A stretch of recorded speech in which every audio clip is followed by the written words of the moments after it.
With little warning, economies around the world came to a hard stop. Critical financial markets were near collapse. The possibility of a long, severe global depression was staring us in the face.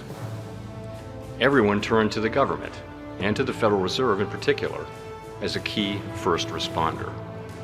Career civil servants at the Fed, who were veterans of previous crises, stepped forward and said, "We got this."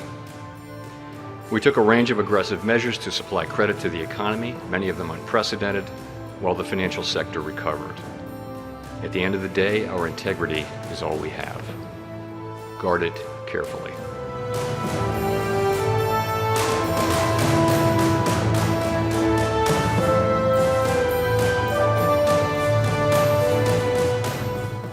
Many of my classmates and friends went straight into prestigious graduate schools, politics, Wall Street. Others went off to global capitals, the military, or the Peace Corps. I had brushed off my parents' one academic suggestion, which was to major in economics, which at that time struck me as, if I'm being honest, boring and useless.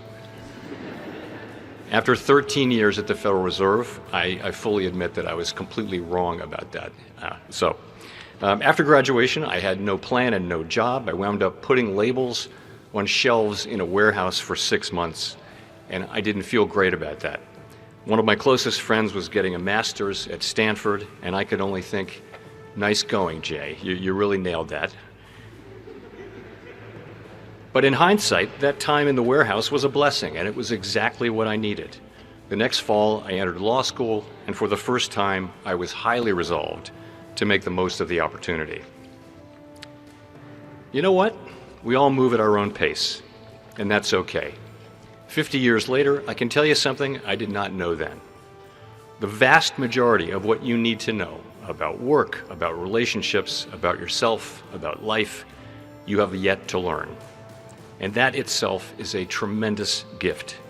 Over the remainder of your life, you can and you must continue to educate yourself and to grow as a person, becoming more focused on what really matters, more widely knowledgeable, better read, more disciplined, more strategic, but also wiser, kinder, more empathetic, more generous, more loving, more forgiving of others, and not least of yourself. Each of us is a work in progress, and the possibilities for self-improvement are limitless, which is a wonderful thing. Another thing I've realized is that while hard work, determination, and creativity matter a great deal to success in life, luck plays a big role too. All of us here are tremendously lucky. I know that at a handful of critical times in my life, I got really lucky, and that began at birth. My parents were well educated, and they gave the 6 Powell kids a safe, loving home, and they placed a high value on learning. They gave us everything we needed to thrive.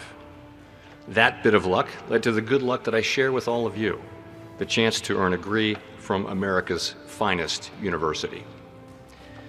Another thing that I've learned along the way is that as you strive in coming years to reach your full potential, you'll need to take risks, and yes, to make mistakes.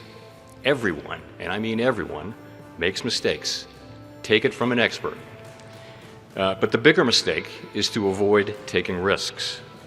If you're not failing from time to time, you're not asking enough of yourself. Sooner than you think, many of you will be asked to assume leadership roles. It is very, very common to feel, as I once did, that you're not ready. Just know that no one is really ready. All I can say to you is go for it.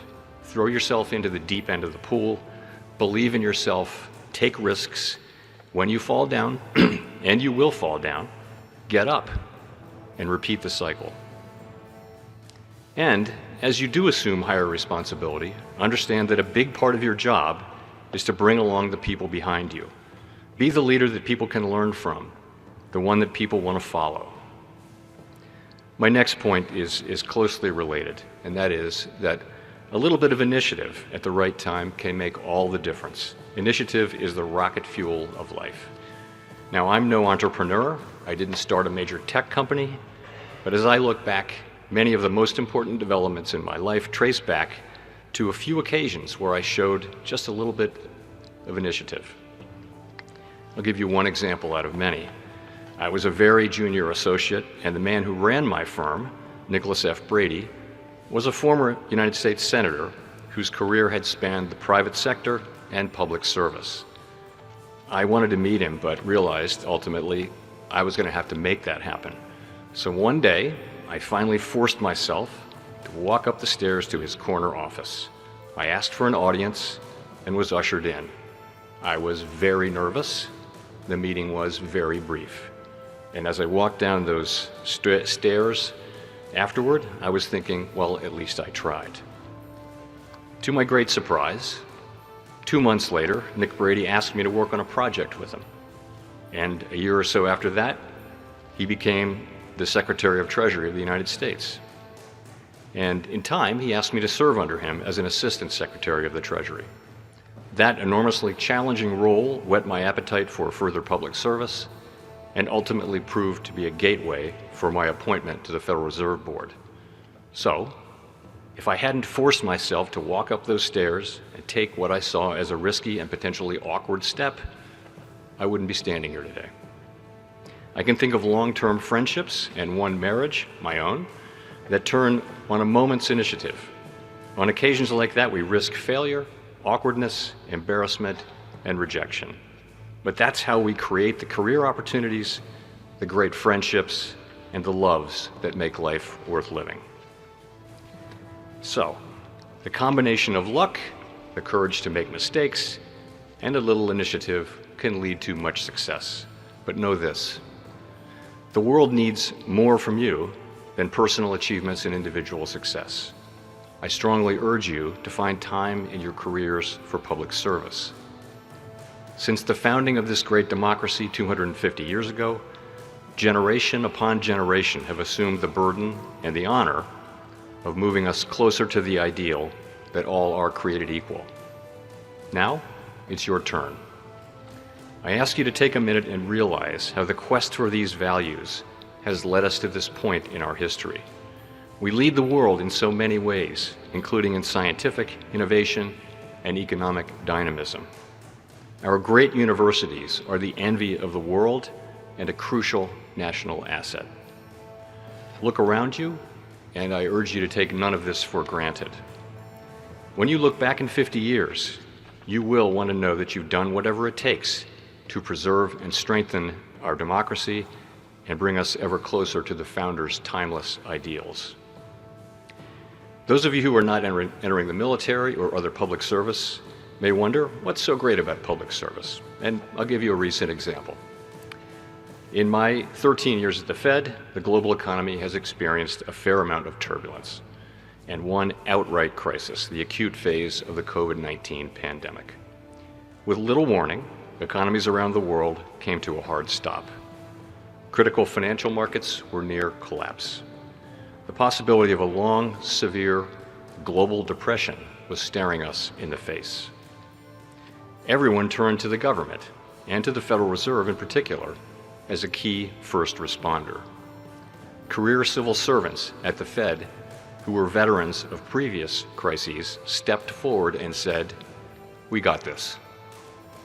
We took a range of aggressive measures to supply credit to the economy, many of them unprecedented, while the financial sector recovered. Others in government and the private sector did their part too. Through the joint efforts of many, we avoided the worst outcomes. It is hard to imagine the pressure that people feel at a time like that. Their collective efforts saved our economy, and the career civil servants involved deserve our respect and gratitude. It is my great honor to serve alongside them. That's what public service is like. So, with that luck that I mentioned comes great responsibility. You may recognize from the Gospel of Luke this quotation, "From everyone who has been given much, much will be demanded." As you navigate the world of bright possibilities that awaits you, I urge you to take on the challenge and the opportunity to serve your fellow citizens. You will never regret that choice. I have one last and key point. Your life matters, not just to you, but to the people who love you. 50 years from now, you'll want to be able to look in the mirror and know that you did what you thought was right in every part of your life. At the end of the day, our integrity is all we have. Guard it carefully. Thank you for your time, and congratulations to the great class of 2025.